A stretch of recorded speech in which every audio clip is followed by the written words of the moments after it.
momento de encontro entre adolescentes e jovens. Nós fizemos tipo um circuito. Eu convidei o irmão Márcio e ele elaborou um circuito e pensou alguns desafios para aqueles jovens. E eu fiquei até particularmente feliz porque eu não fui desafiado a passar pelo circuito, especialmente na parte do prato com farinha, tendo que achar alguma coisa dentro daquele prato. Alguns comeram farinha, pelo menos era farinha de aveia, né, irmão Márcio? Era uma farinha mais light, mas foi tão bom aquele movimento e as crianças ali participando e brincando, e a gente vai pouco a pouco vendo o desenvolver de um ministério tão lindo que a Lívia e o Wilson têm construído, dedicando-se ao Senhor, clamando ao Senhor, são líderes desse ministério. Ficamos felizes por isso. Isso é uma bênção muito grande. Hoje à noite, amados irmãos, eu gostaria de compartilhar a palavra do Senhor, que se encontra em um profeta menor, pouco lido, mas tão relevante, chamado Abacuque. É o livro do profeta Abacuque. Interessante, só a título de curiosidade, nós temos o livro dos profetas, e é uma divisão didática. Não é que seja uma divisão eminentemente da revelação bíblica, não. É uma divisão didática para que possamos compreender um pouco o texto sagrado. Então, os profetas no Antigo Testamento são chamados de profetas maiores e menores. Maiores e menores não por sua relevância da revelação, do texto sagrado, não. Profetas maiores porque eram rolos maiores. O texto de Isaías, por exemplo, um profeta maior, estava num grande rolo. Aliás, mais do que um rolo, para conter todo o livro do profeta Isaías. E os profetas menores são textos menores. Um rolo poderia conter vários profetas menores, e Abacuque está entre eles, são apenas 3 capítulos. É muito interessante o livro de Abacuque, porque é uma revelação da parte do Senhor, em que o profeta está dialogando com Deus. E ele está conversando com o Senhor, e o Senhor falando ao seu coração, e ele apresenta diante de Deus a sua perplexidade, diante de tanta injustiça, no contexto em que ele estava vivendo. Era um cenário de injustiça, era um cenário de instabilidade política, era um cenário em que as pessoas ali estavam com medo pelo que haveria de acontecer. O profeta Abacuque, ele constrói a sua pregação direcionada ao reino de Judá. E aqui uma coisa interessante também para compreendermos um pouco o texto. O reino, ele fora dividido em reino do norte e reino do sul, com um rei chamado Roboão, filho de Salomão. Com Salomão, o reino é dividido. Reino do norte, cuja capital é Samaria, reino do sul, Jerusalém.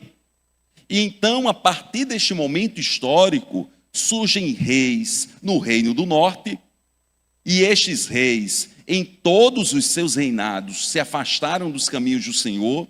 O reino do norte viveu assim coisas terríveis, até sucumbir. Por volta de 722 a.C., foram dominados pela Assíria, e o reino do sul não teve uma história tão bonita assim, embora alguns poucos reis procuraram servir a Deus. E esse é um contexto interessante, porque é o pano de fundo da profecia de Abacuque. Um cenário de grandes adversidades, mas as adversidades geralmente surgem de alguma coisa, de algum cenário. Por exemplo, é bom que a gente entenda que os reis do sul, na sua maioria, tiveram um reinado em que se afastaram de Deus, e isso implicou muitos problemas. Implicou idolatria, implicou adultérios, implicou em problemas políticos, mas Deus levanta um rei chamado Josias, e esse rei, ele age um pouco diferente dos seus pais, porque no reinado do sul manteve-se a linhagem dos reis, coisa que não aconteceu no reino do norte. E Josias fez algo diferente dos seus pais. Por exemplo, ele buscou purificar o culto a Deus. Ele buscou restaurar a observância da lei mosaica. Ele trabalhou para que houvesse uma centralização do culto em Jerusalém. Ele destruiu os altares de ídolos. Ele lutou e proibiu práticas pagãs. Na sua época, houve uma renovação da Páscoa. Isso é tão especial que nós lemos em 2 Reis 23, 25. Não houve rei semelhante a ele, que se convertesse ao Senhor com todo o seu coração, com toda a sua alma e com todas as suas forças. Josias, então, ele fez um trabalho de tentativa de reparação de todos os erros dos reis que foram antes dele. Mas Abacuque não é da época de Josias. Abacuque é contemporâneo do filho de Josias, de Jeoaquim. E o filho de Josias não fez nada do que o seu pai fez. O filho de Josias não trilhou o caminho da parte do Senhor. Através do reinado de Jeoaquim, esse reinado foi caracterizado por corrupção, por opressão social, por injustiças, pela rejeição das mensagens proféticas. Jeoaquim perseguiu profetas como Jeremias. Ele queimou rolos de profecias. Ele aprofundou a política de exploração dos pobres. Ele fez um reinado terrível. Nesse cenário de um reinado terrível de Jeoaquim, num cenário em que a Assíria estava em decadência e a Babilônia crescia, Deus então conversa com Abacuque. E em seu primeiro capítulo, Abacuque fica perplexo porque Deus disse que o povo de Judá haveria de sofrer a paga dos seus pecados. Eles seriam corrigidos. Eles enfrentariam uma situação muito difícil e seriam levados a um cativeiro. Vejam, isto é antes do cativeiro chamado cativeiro babilônico. O profeta Abacuque, neste diálogo com Deus, nessa conversa com o Senhor, dentro de um cenário complicado, existencialmente assim, sofrido, ouve da parte de Deus que o povo, que o país haveria de enfrentar um juízo da parte de Deus, e que Deus usaria um povo chamado o povo da Babilônia para impetrar esse juízo sobre o povo. Isso deixa certamente o profeta assim impressionado, temeroso com aquela situação. Amados irmãos, às vezes nós passamos por circunstâncias, por problemas, por cenários que se apresentam e de todos os lados nós ficamos temerosos, porque o cenário é obscuro, as dificuldades são constantes, as decisões foram erradas, ou nossas, ou daqueles que nos circundam e que de certa forma influenciam a nossa vida. E aí o sentimento de que vai dar errado, ou um sentimento de sofrimento, ou de temor, flui em nossos corações. Talvez todos os irmãos que aqui estão já tenham passado por momentos semelhantes a este em que o profeta Abacuque estava passando. Talvez alguém esteja passando por isso agora. Mas Deus, que é um Deus que apresenta os cenários e nos orienta e nos ensina que o pecado, uma vez consumado, gera a morte, é o mesmo Deus que traz esperança ao seu povo, que apresenta escapes, que nos exorta a olharmos a paga dos nossos erros para que nós possamos dizer não aos erros, que nos permite enxergar cenários muitas vezes terríveis ou na iminência de algo que seja terrível à nossa caminhada, para que nós possamos entender, discernir, refletir e mudar os passos da nossa caminhada. E nós percebemos isso no capítulo 2 de Abacuque. Porque Deus apresenta, olha, a Babilônia haverá de exercer um juízo sobre vocês. mas eu exercerei um juízo sobre a Babilônia. E no finalzinho do versículo 4 do capítulo 2 de Abacuque nós lemos: mas o justo viverá pela fé.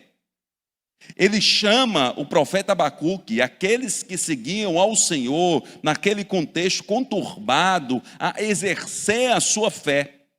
E essa palavra é tão forte, irmãos, e tão contundente, que quando nós nos voltamos para o Novo Testamento, em 3 momentos, nós temos palavras semelhantes a estas, com significados profundos para a nossa caminhada. Por exemplo, nós lemos em Romanos 1, 16 a 17.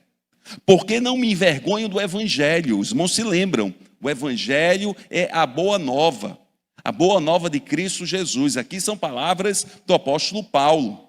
Porque não me envergonho do Evangelho de Cristo, uma boa nova que é dada num cenário de adversidades, de problemas, uma boa nova que chega aos nossos corações hoje.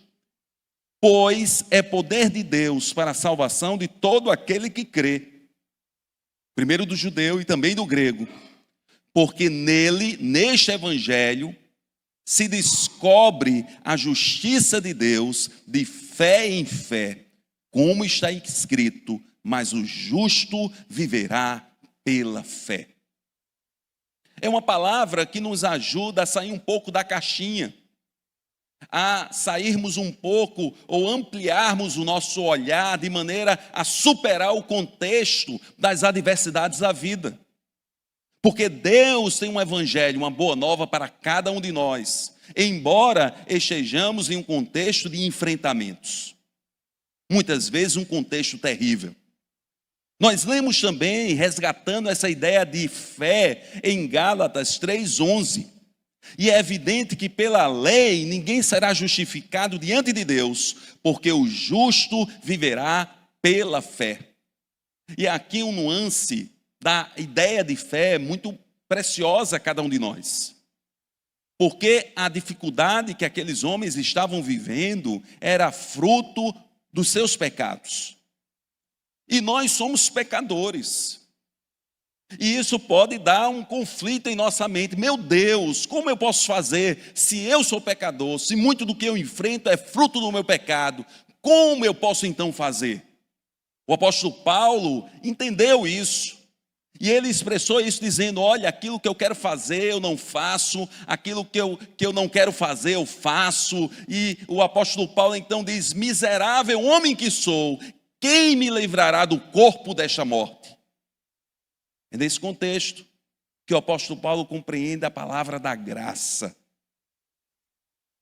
Nós entendemos a partir de Gálatas, nós não seremos justificados pela nossa obra, pela nossa obra ou pela nossa obediência à lei. Mas nós, quando nos aproximamos de Cristo Jesus, o Senhor Jesus nos justifica de todo mal. E o Senhor começa a operar em nossas vidas, nos ajudando sim a ter uma vida digna, uma vida santa, mas nos dando a esperança e a convicção de que em Cristo, ou pela fé, nós temos a convicção da salvação. Vejam bem, mais uma vez saindo da caixinha, uma perspectiva que ultrapassa a história, que vai lá longe. Os irmãos se lembram: pela graça sois salvos, mediante a fé, isto não vem de vós, é dom de Deus. Mas nós também lemos no Novo Testamento, em Hebreus 10, do 35 a 38.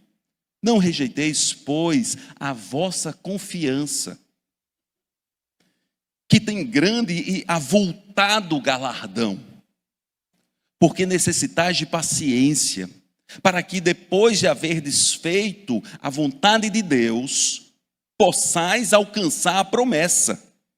Porque ainda um pouquinho de tempo, e o que há de vir virá, e não tardará, mas o justo viverá pela fé.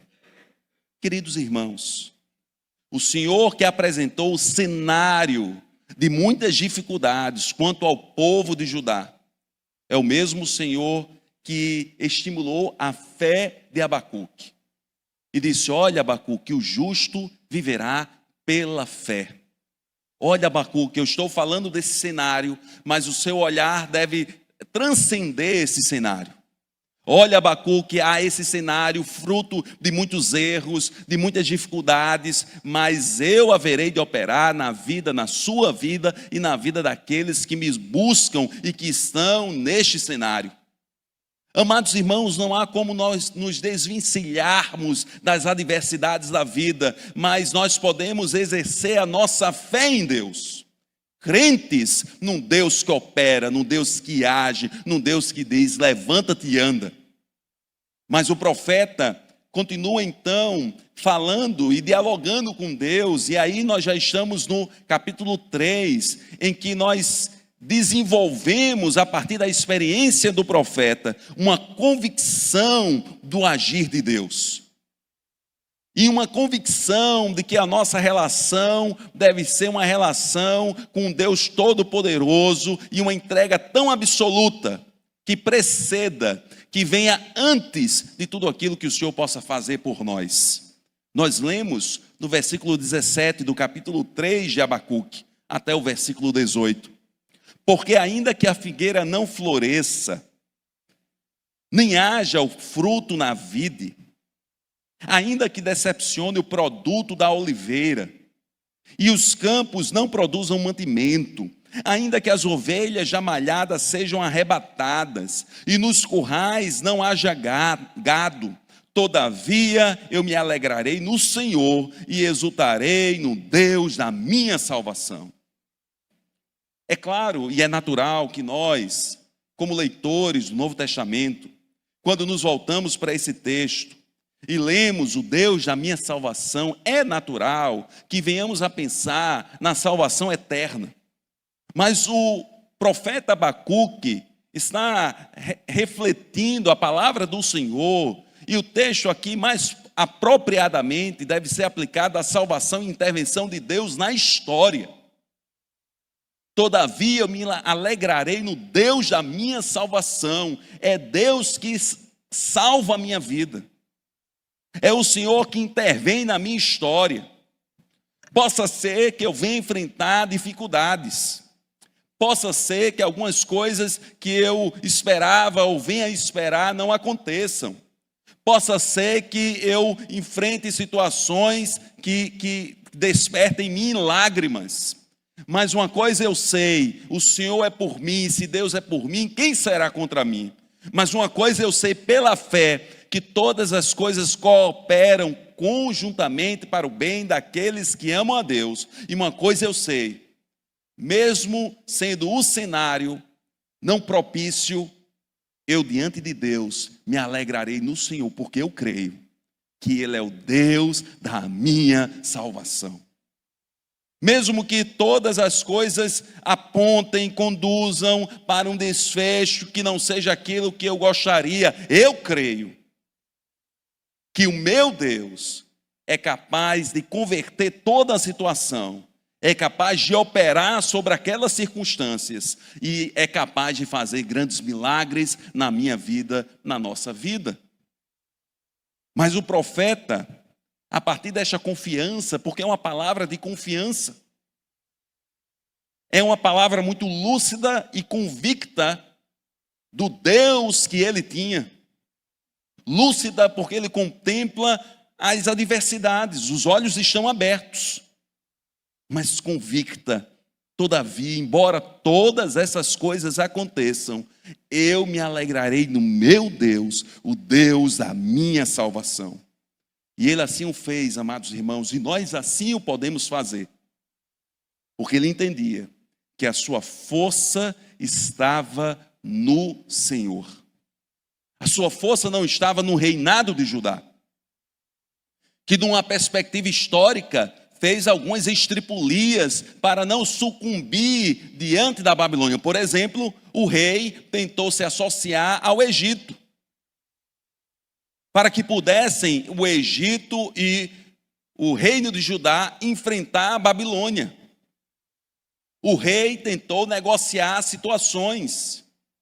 O rei tentou enganar os outros reis que sucederam Joaquim, tentaram enganar o Nabucodonosor e foram depostos do reinado, porque antes da invasão e da destruição de Jerusalém, é bom que saibamos, é um aspecto histórico, antes que os muros fossem derribados, antes que o templo fosse destruído, antes que o palácio fosse arruinado, antes dessas coisas todas, o reinado de Judá tornou-se vassalo da Babilônia. E muitos daqueles homens confiados em suas articulações políticas, em sua inteligência, ou no poder da arma, ou no poder da eloquência, ou influenciados por profetas que não eram profetas da parte de Deus, e a Bíblia fala sobre essas coisas. Muitos destes homens, influenciados por carnalidades, agiram e sucumbiram. Mas o profeta Abacuque nos ensina que a nossa força deve estar em Deus. O nosso fundamento, irmãos, a nossa base deve estar no Senhor, porque Ele é a nossa rocha. Os irmãos se lembram da palavra do Senhor Jesus no finalzinho do chamado Sermão do Monte. Todo aquele, pois, que ouve as minhas palavras e as põe em prática, eu assemelhá-lo-ei àquele homem que construiu a sua casa sobre a rocha. Vieram as chuvas, as torrentes, os ventos, as tempestades e bateram com ímpeto contra aquela casa e ela não caiu.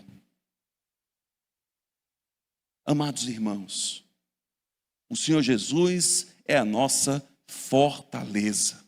Nós lemos isso no versículo 19 de Abacuque 3.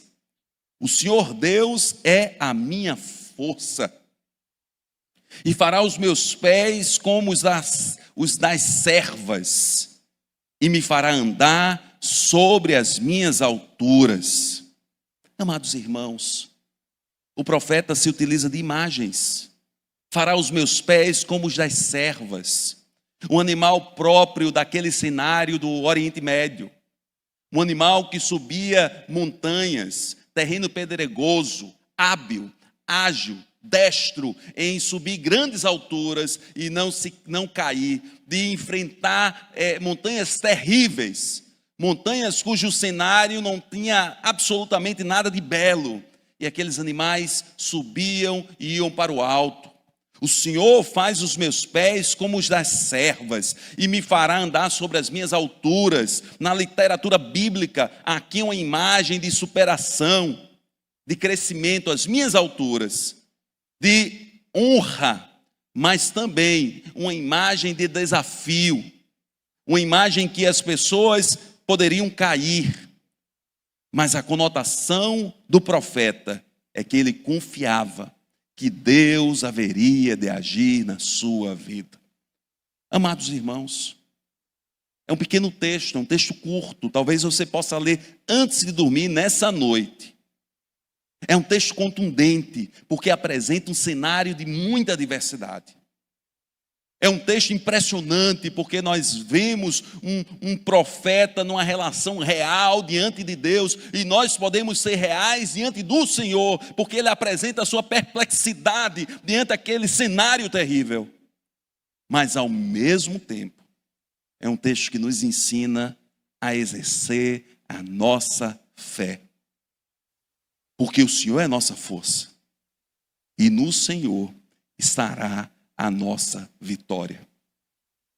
É um texto que nos ensina que nos momentos de grandes adversidades, nós podemos nos aproximar do Deus Altíssimo, com muita esperança em nosso coração, nos entregando a Ele e dizendo: ó Deus, Tu és a minha rocha, Tu és o meu socorro, Tu és o meu Deus, Tu és o meu Senhor. De onde os meus pés estão, eu só consigo ver adversidades. Mas eu creio que o Senhor pode elevar a minha vida e me conduzir a lugares altos e me permitir novas perspectivas Eu creio que tu podes firmar as minhas pernas e fazê-las como das servas, de maneira que eu enfrente as montanhas tenebrosas da vida, suba em lugares altos e ali estando, erga o meu louvor ao Senhor dos Senhores. Você crê nisso? Que Deus pode operar na sua vida? Você crê nisso? Que Deus pode transformar as adversidades da sua vida? Você crê que o Senhor pode ser o seu Deus, o Deus da sua salvação? Que você pode fazer das suas palavras as palavras do profeta? Que você pode dizer: Senhor, tu és o Deus da minha salvação? Amados irmãos, eu gostaria de convidar a todos a lerem comigo, a recitarem comigo, a fazerem das palavras do profeta as nossas palavras, que nós possamos projetar aqui Abacuque a partir do versículo 17, nós leremos juntos até o versículo 19. Eu gostaria de ouvir a igreja lendo. Você que nos acompanha pela internet, eu gostaria que você abrisse a sua Bíblia agora e que você se aproximasse do texto e que você fizesse desse texto as suas palavras diante do Senhor. Vamos ler então nessa noite. Leamos, irmãos, juntos. Leamos. Porque ainda que a figueira não floresça, nem haja fruto na vide, ainda que decepcione o produto da oliveira, e os campos não produzam mantimento, ainda que as ovelhas da malhada sejam arrebatadas, e nos currais não haja gado, todavia eu me alegrarei no Senhor, exultarei no Deus da minha salvação. O Senhor Deus é a minha força, e fará os meus pés como os das servas, e me fará andar sobre as minhas alturas. Que a palavra do Senhor seja guardada em nossos corações, que a nossa fé esteja firmada no Senhor Jesus Cristo. O meu desejo é que nós todos tenhamos uma semana de muita paz perante o Senhor, e nós vamos orar por isso. Uma semana em que o Senhor possa intervir na sua vida, direcionar a sua vida, auxiliá-lo nas suas decisões, nos seus enfrentamentos. Creia, Deus está com você. O Senhor se compraz em abençoar o seu povo. O Senhor ouve o clamor do seu povo. E quando nos aproximamos do Senhor, nos aproximamos com fé, crendo que o Senhor responde o nosso clamor e as nossas orações. Que possamos todos ter uma semana maravilhosa. Que possamos todos caminhar mantendo a perspectiva da parte do Senhor sobre as nossas vidas. E que o Senhor nos abençoe. Vamos orar agora, encerrando mais um culto perante o Senhor. Oremos. Ó Deus amado, Pai querido, muito obrigado por estar entre amados irmãos. Que o Senhor possa abençoá-los, orientá-los, intervir na vida daqueles que carecem, precisam desta intervenção. Abençoa todos os que aqui estão e os que estão longe acompanhando pela internet. Derrama a tua graça sobre todos nós. E que nós possamos ter a experiência de nos alegrarmos no Senhor. E de podermos dizer: Tu és o Deus da minha salvação. De podermos ter a experiência do Teu agir em nossas vidas e no nosso contexto.